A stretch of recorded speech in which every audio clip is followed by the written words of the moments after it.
10 years ago, I opened a brokerage account with money I had worked hard to save. I had read the books, I had watched the videos, I had studied the charts. I was confident, but I was not ready. The first 3 years of my trading were a financial disaster. And the thing that broke me was not the thing you would guess. I have been trading for 10 years now, and I have spent the last few of them building a platform so that nobody else has to learn the way I did. But I want to talk about the 3 years before any of that worked. I'm going to walk you through four things: what I actually did wrong, why the market felt like chaos when it wasn't, the one boring habit that changed everything in year three, and the exact system I ended up with. If you are losing money right now and you cannot work out why, this is the video I wish someone had made for me. And I will tell you now, there was 1 hour of the trading day that was costing me more than any bad setup ever did. I did not find it for 3 years. It was sitting in plain sight before my eyes. Here is what I want to be honest about. I was not reckless. Well, not always. I was doing exactly what almost every beginner does. I was learning with live capital, with zero structure, and with nobody in my corner. Every mistake came with a price tag. Every lesson cost me something I could not get back. And here is a number that should stop you cold. 97% of retail traders lose money. Not a few, not the ones who rush in blind, nearly all of them. That number has held for years across markets, across countries, across generations of people who thought they were the exception. I thought I was the exception too.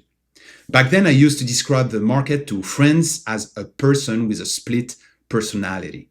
Some days it's rational, it trends, it's almost predictable. You take the setup, it works, you feel like you have finally understood something. Other days, it spikes with no warning, it reverses with no logic, it takes the most disciplined setup you have and punishes it with pure noise. Until you have lived through hundreds of sessions, that volatility does not feel like volatility, it feels like chaos. It feels personal. And when there is real money attached to every single decision, that weight is devastating. Except the market was not chaotic. I was reading it wrong. I had no framework. I had no data. I had no reference points. I was trading on instinct. And instincts without evidence is just expensive guessing. So the real problem was never the market. The market does not owe anybody a tutorial level. It does not ease you in. It does not care about your savings or your confidence or how many books you've read. The real problem was my starting conditions. I was learning a high-stakes skill with real consequences and no safety net. Think about what that actually is. It's learning to fly by sitting in a real plane with real passengers on day one. No simulator, no instructor, just altitude and consequences. Nobody would accept that in aviation. We accept it in trading because it's the only option anyone has ever offered. Somewhere in year three, after absorbing losses, I still do not love thinking about it. I started keeping a journal, not a feeling journal, a trading journal. Every trade, logged, entry price, exit price, time in trade, market condition, position size, the reason I took the setup, and my emotional state going in. The last one felt ridiculous to write down. It turned out to be the most useful column in the whole thing. It was tedious. I want to be clear that it was tedious. There is no version of this where it's fun. But within few months, something happened that I did not expect. I started to see myself in the data, not my wins and losses, my patterns, my tendencies, my blind spots. Two things came out of it. The first was good news. I had a real hedge, but it was narrow. It was one specific type of setup, one specific instrument during specific hours of the session. Outside that lane, I was roughly a coin flip. Inside it, I was consistently profitable. I had been trading both as if they were the same thing. The second thing was the one I did not want to see. I had a consistent habit of overtrading in the afternoon. late in the session when I was tired and the market was thin, not because I saw anything, but because I was bored or because I was trying to get back to flat before the close. And that was the hour. That was the thing costing me more than any single bad trade. And here is what I think about most.